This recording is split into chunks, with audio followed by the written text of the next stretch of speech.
That's so funny. I thought you guys were together. I thought maybe he was your husband or something. So I decided to go to Icon Siam. Yung pier kanina, same pier, pero ibang entrance. Ito yung una mong madadaanan actually. Ito yung maraming line. Tapos yung kasunod yung papuntang Wat Arun lang, tawid-tawid lang siya, nahilo.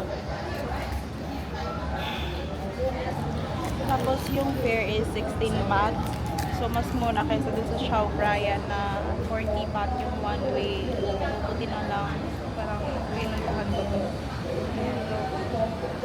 Maano ba talaga to? Teka. Okay. So yung Icon Siam is orange boat. So sumigaw sila ng Icon Siam. So tara. Oh my gosh, hilo na ako. Ano malaking boat. Because I'm super nahihilo na. Ayun yung boat.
Okay.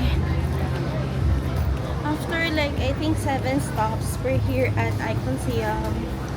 Ay, grabe yung sakit ang ulo ko, nahihilo na ako. Grabe yung pagod. Ang ganda ng mall na to. Teka, pakita ko sa inyo.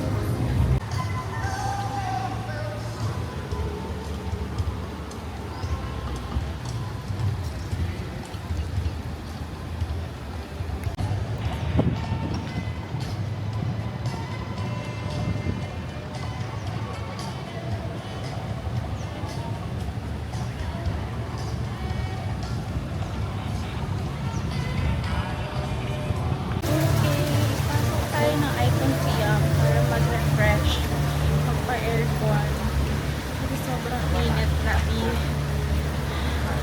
Ang hirap maghanap na magpapicture sa'yo dito. Ang ganda ng mall nila. Wait.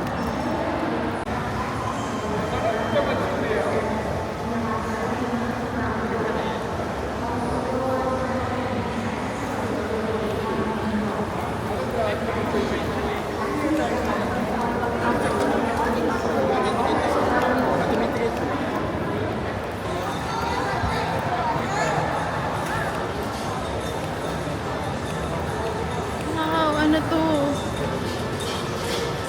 The veranda.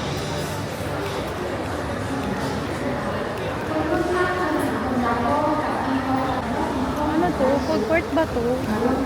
Parang social. Bala sila. Pumapasok lang ako. Let's create our green community with equal development. Find all of our thousand selected items. Together, we co-create a better world at Economia. Daman.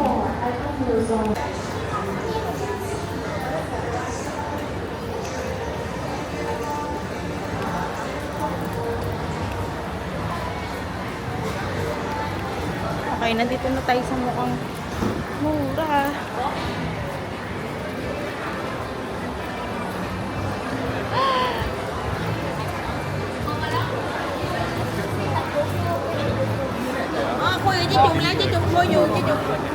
Wala Pero, saan yung mga upuan?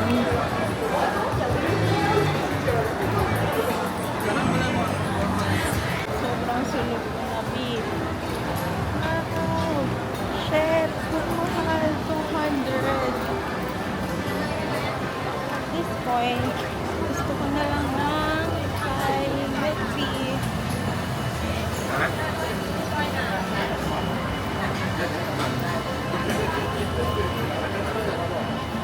Korean.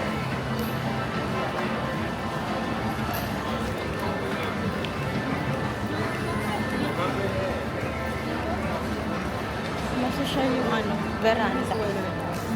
Ay, wow.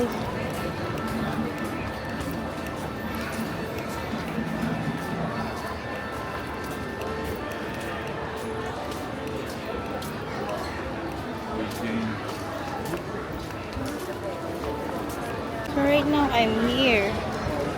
Right now I'm here. Punta ko dito.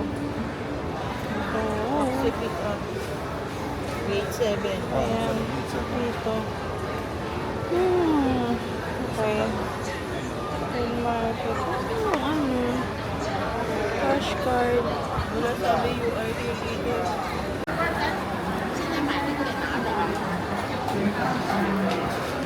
Try natin yung chatram.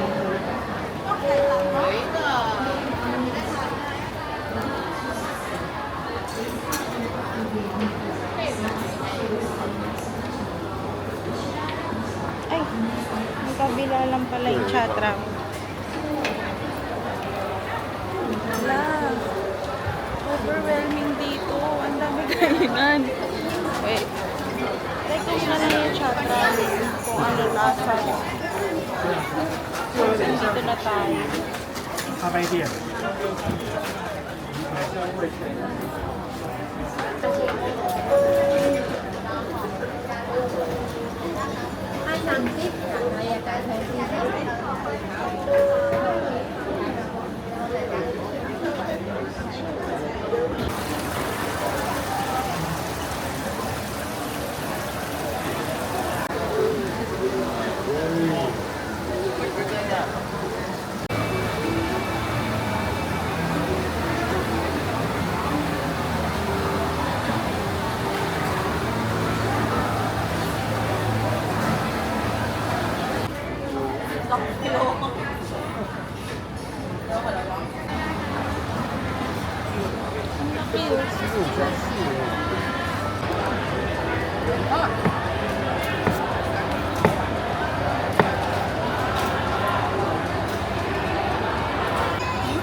Okay. So right now we're here at Icon Siam.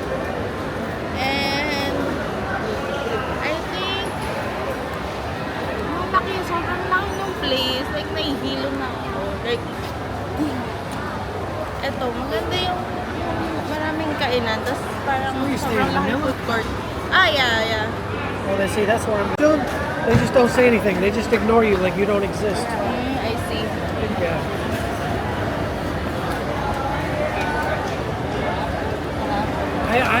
I find that this is a much friendlier part of the world. You know, Basically Asia. Southeast Asia. it's more friendly. That's what I was telling my friends. I says, man, Yeah. I says, dude, it's nothing like where we live.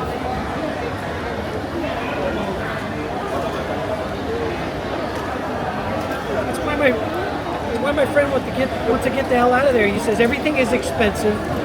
Women won't talk to you. It's like, why even stay there? Where do you come from? Philippines. She's from the Philippines, yeah. That's so funny. I thought you guys were together. I thought maybe he was your husband or something. Here, whatever the chair, you can sit. Yeah. Hey guys! So ayun, tapos na ako kumain. Then I bought myself a mango smoothie. So right now, may namit ako dito yung isa American guy. Actually, blah, blah, blah. I lost interest already. Nang puro female na yung bukang bibig niya na parang he went here for girls. Here. And then, right now, may umuwi na Filipina. She's working here. So,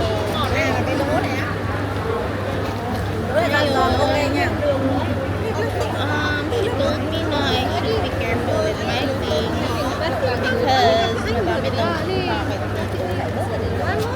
And super chill ko pa kanina, iniiwan ko rin yung mga gamit ko.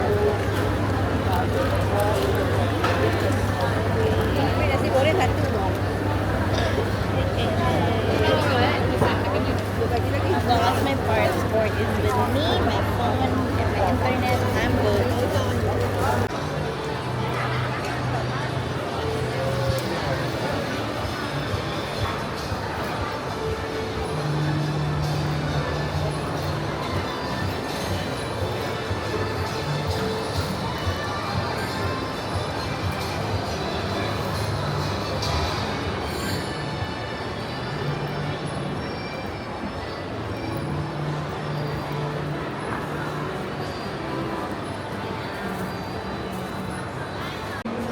Merong Conjuring Universe World Tour. Kabog.